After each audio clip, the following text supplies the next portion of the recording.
আপনাদের স্বাগত। আজকে আমি একটা পাবদা মাছ দিয়ে ডিশ করে দেখাবো।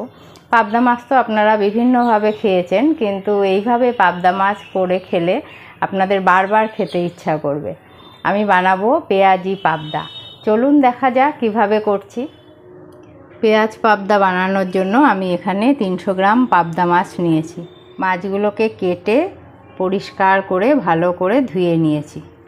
এখন আমি এক এক করে সব মশলা মাখিয়ে নেব। প্রথমেই দিয়ে দিচ্ছি আন্দাজ মতো নুন, এরপরে দিচ্ছি হাফ চা চামচ হলুদের গুঁড়ো, এখন দিয়ে দিচ্ছি হাফ চা চামচ জিরের গুঁড়ো, দিয়ে দিচ্ছি 1 চামচের মতো লঙ্কার গুঁড়ো। আপনারা আপনাদের পছন্দ মতো ঝাল যেরকম খাবেন এরকম বাড়িয়ে কমিয়ে দেবেন। এখন দিয়ে দিচ্ছি একটা বড় সাইজের পেঁয়াজ, এটাকে আমি গ্রেট করে নিয়েছি। এখন দিয়ে দেবো 1/4 কাটা পাতিলেবুর রস। যেহেতু মাছটা আমি ভাজবো না, এটা ভাপায় হবে, এই জন্য আমি লেবুর রসটা দিলাম যাতে আষ্টে গন্ধটা চলে যায় এবং লেবুর একটা টকটক টেস্টও ভালো আসবে মাছটার মধ্যে। এখন দিয়ে দেবো 2 চামচের মতো কাঁচা সর্ষের তেল। এখন আমি সব উপকরণগুলো মাছের সঙ্গে ভালো করে মেখে নেব।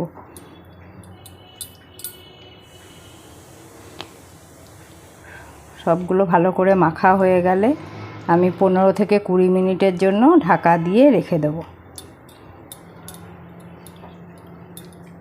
মাছটা আমার ভালো করে মাখা হয়ে গেছে। এখন আমি মাছটাকে 15-20 মিনিটের জন্য ঢাকা দিয়ে রেখে দেব। 15-20 মিনিট হয়ে গেছে, এখন আমি ঢাকনাটা তুলে দিচ্ছি। মাছটা ম্যারিনেট হয়ে গেছে, এখন আমি রান্না করে নেব। কড়াই বসিয়ে দিয়েছি, এর মধ্যে আমি দিয়ে দেব 2 চামচ সর্ষের তেল। এখন দিয়ে দেবো একটু কালো জিরে ফোড়ন। এখন এক এক করে আমি মাছগুলো কড়াইয়ের মধ্যে দিয়ে দেবো।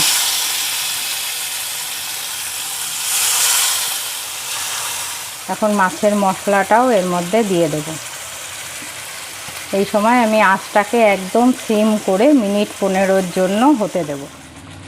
আমি গ্যাসটাকে সিম করে মিনিট 15-র জন্য আমি ঢাকা দিয়ে এই পিঠটাকে হতে দেব। 15 মিনিট হয়ে গেছে, এখন আমি ঢাকনাটা তুলে একটু দেখে নিই।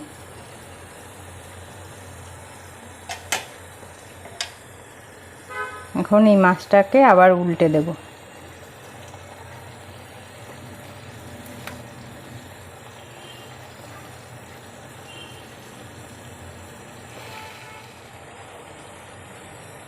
সব মাছগুলোকে উল্টে দিয়েছি। এখন আমি ওপর থেকে একটু টমেটো কুচি দিয়ে দেব।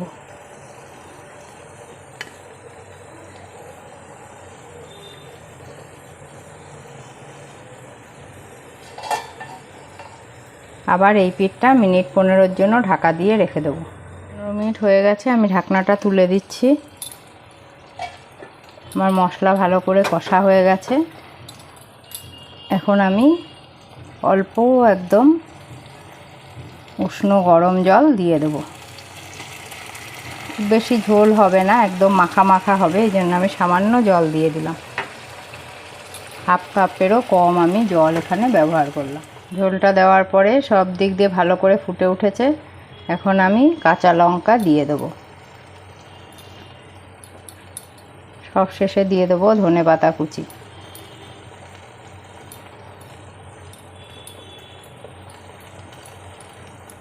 এখন গ্যাসটা অফ করে আমি 2 মিনিট ঢাকা দিয়ে রেখে দেবো। 2 মিনিট হয়ে গেছে, আমি ঢাকনাটা তুলে দিচ্ছি। এখন আমি একটা প্লেটে সার্ভ করে নেব। একদম গা মাখা ঝোল, শুকনো শুকনো এই পাবদা পেঁয়াজি খেতে কিন্তু দারুণ লাগে।